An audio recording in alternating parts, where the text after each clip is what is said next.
Dear friends, welcome to the next session for software engineering and designing concepts. In today's session, we will be basically looking into the more detailed information related to function oriented design, and we will also be looking at the different components like data dictionary and structured charts.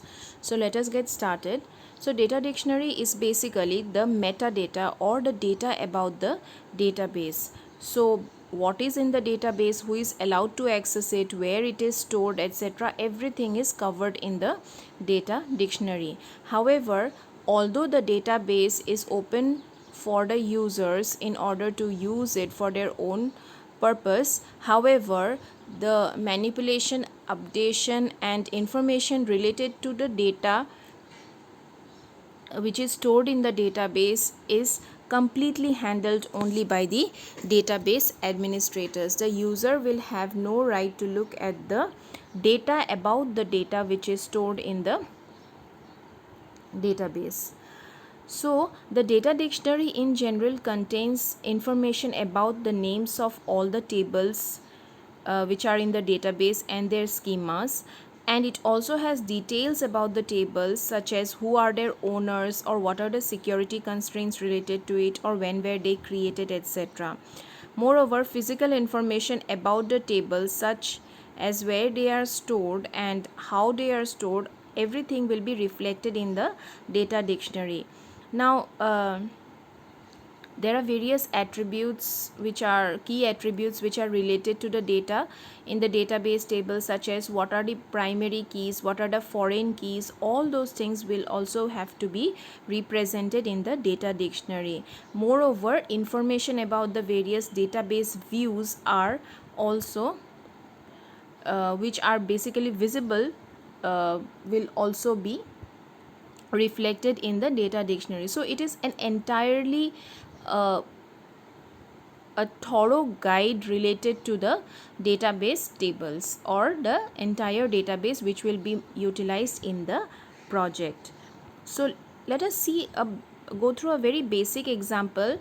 The example which is shown in this slide is basically just a small part of the entire data dictionary. So in this example we will be looking at the data dictionary which will be describing a table that contains the employee details.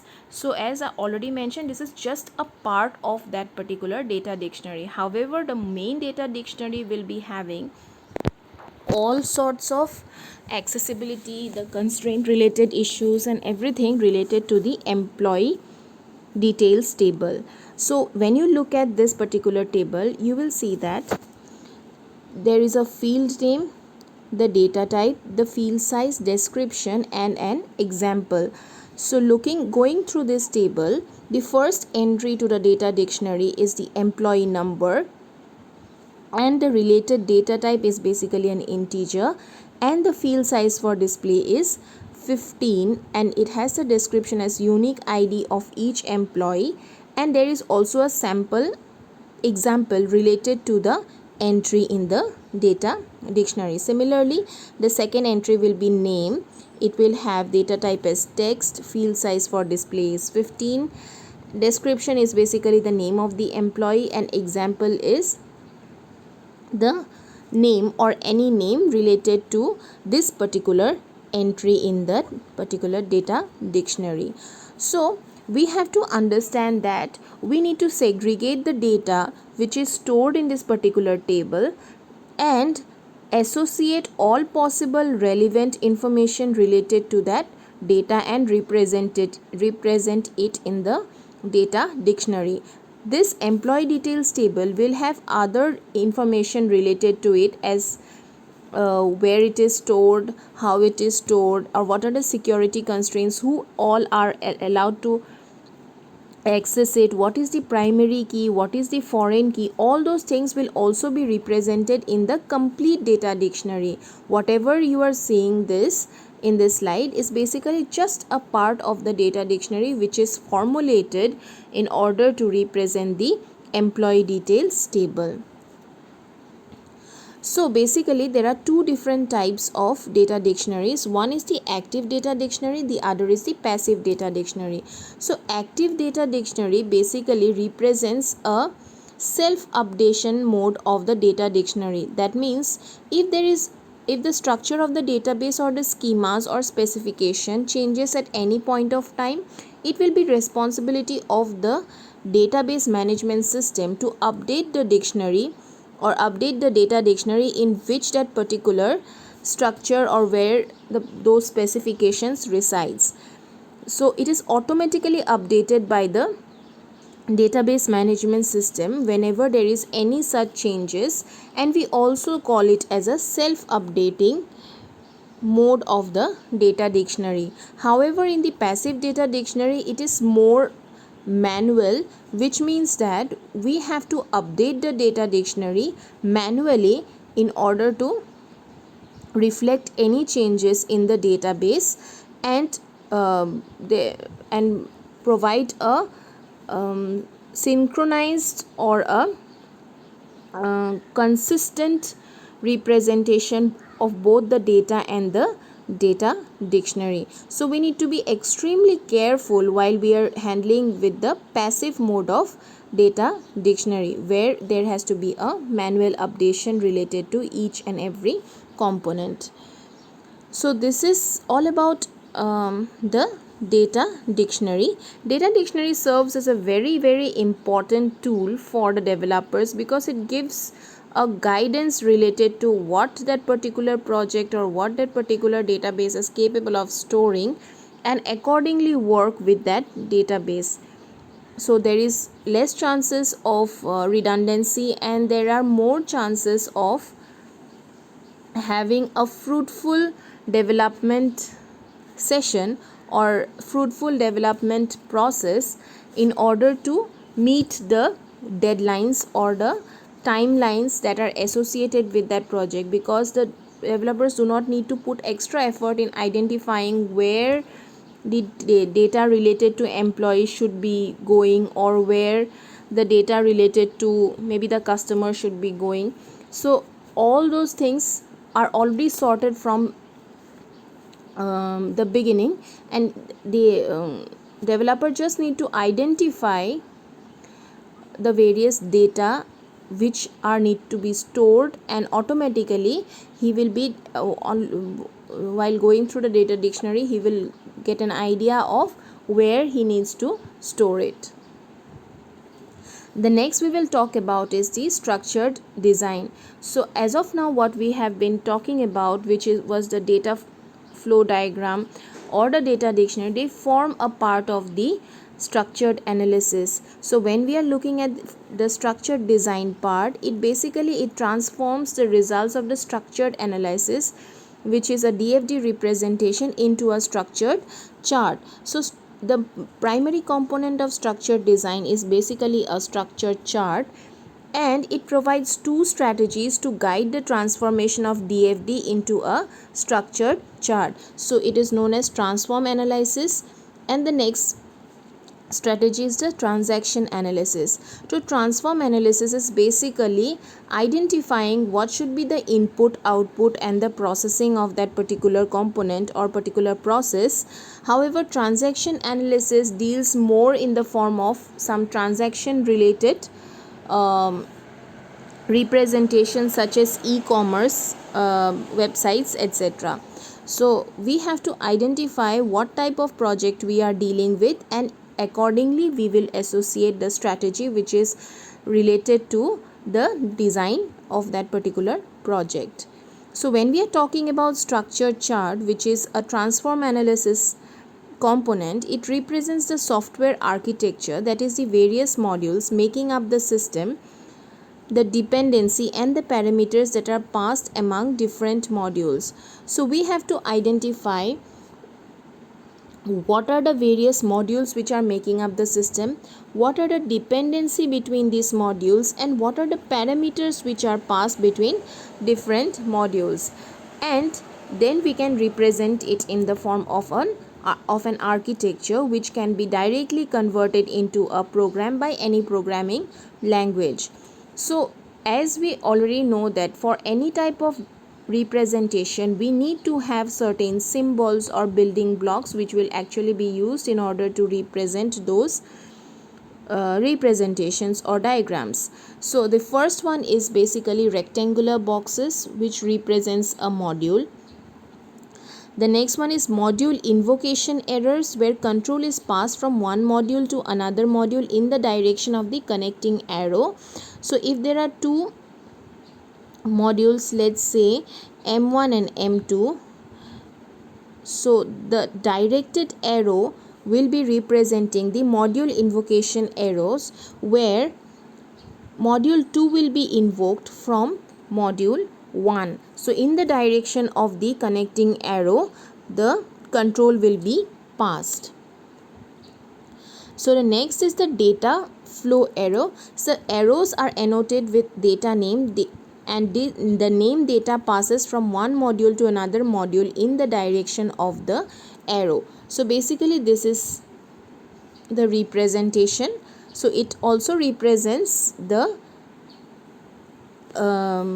data name, or it is actually annotated with the data name, and it shows that what type of data is getting passed from one module to the other in the direction of the arrow. The next we have is the library module. So it is represented by a rectangular with double edges. So if there is a library involved in any of the representation, we represent it using this particular representation. And then we have the selection, which is represented using a diamond symbol, and repetition is basically represented by a loop around the control flow arrow. So basically these are the primary representation symbols used in the structured chart in order to represent your structured charts. So now talking about structure chart and flow chart, so both of them involves a chart. So what is the difference between the structure chart and flow chart? Basically it is impossible, or it is difficult to identify the various modules of the software from its flow chart representation. So in flow chart we simply represent the flow of the entire process, but the modules are not identified here. However, in structure chart we represent both the modules as well as the flow and the data that is flowing from one module to the other. Then in structure chart we represent the data interchange also among different modules. However, in the flow chart no such representation is actually made. And then there is sequential ordering of the task inherent in a flow chart, which is suppressed in a structured chart. So there is no such concept like a sequential ordering in case of a flow chart. However, in your structured chart you have to we represent basically all the modules in a sequential manner, but not the flow of the module, not the flow of the data, or not the dependency of the modules in a sequential manner. In flowchart it is extremely important that everything needs to be in a sequence. However, in your structured chart parallel activities can also go on. So first we'll talk about the steps in structure chart, and then we will look at what the structure chart basically is. So first the first step in transform analysis of the structure chart representation can be divided into various steps. So initially when we have the DFT representation, we will divide it into three different parts, that is input, logical processing and output.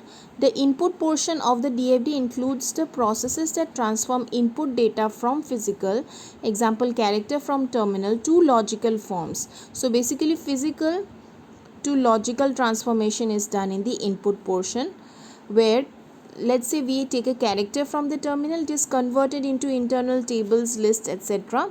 So all those things will be covered in the input portion, and it is called as an efferent branch.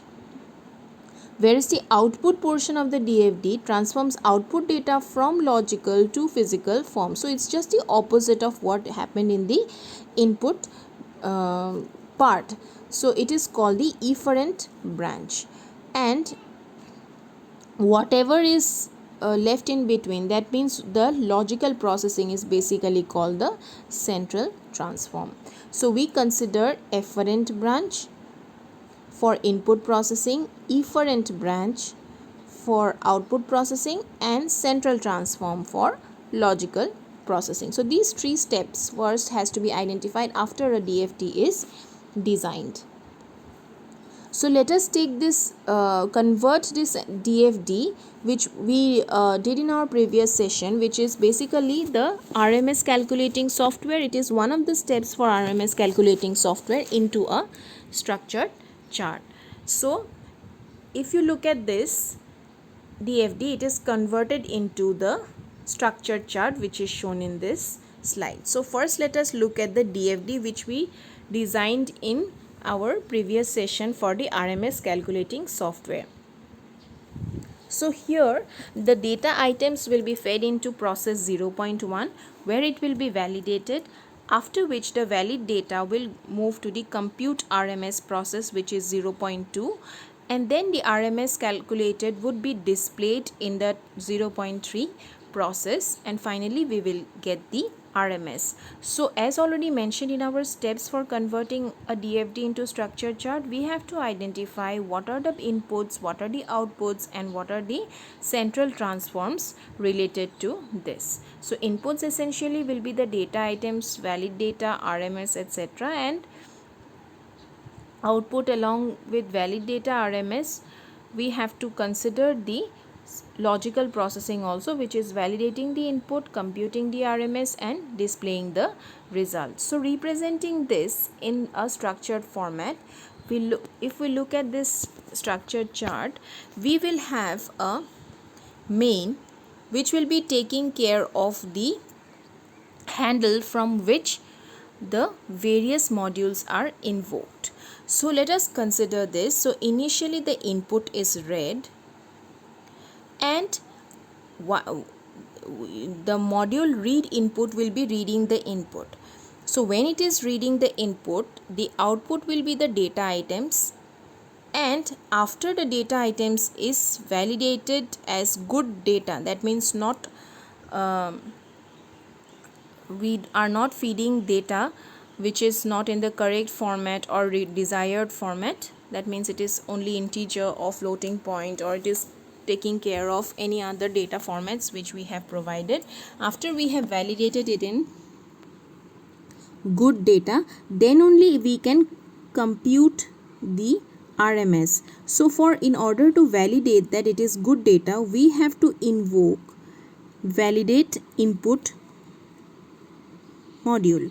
So once the data item is read, it directly goes to the get good data status or get good data module, from where we are invoking the validate input module. So once this validate input or the central transform validates that the data items that were initially sent from read input module is valid data, it responds back to the main module which invoked the get good data module. So this is just one arm which is representing the entire process of validating my data, which is this particular process. So in order to validate the input, we are basically making use of this particular process. As you can see, this particular process. So we are reading the input, and after reading the input we are checking whether we are getting good data or not, and in order to check whether it is good data, we have to validate the input, and once validating the input module is over, the validated data goes back to the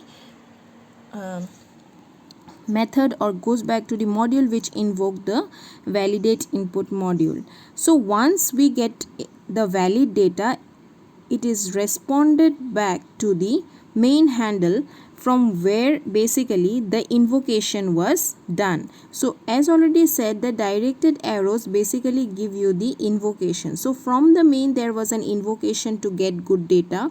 From the get good data there was an invocation to read input. So once read input is invoked, the read input module will read the data items, it will transfer the control back to the module which invoked it, and from that module another module is invoked which will be validating the data. After this module is done with its processing, the validated data is again reported back to the get good data or the module which invoked this validate input module, and from the get good data module the transfer is again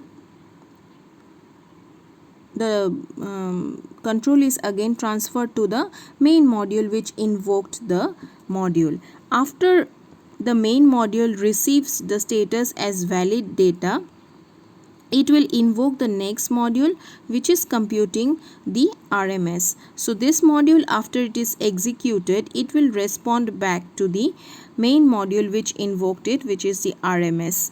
Again, on receiving the RMS, the main module will simply invoke the third module which is involved, where you have to display the result, and the data sent from the main module will basically be the RMS, and this RMS would be displayed finally. So when you look at this, it is representing a sequential representation along with the data at each stage, as well as all the modules which are actively associated in performing the entire process.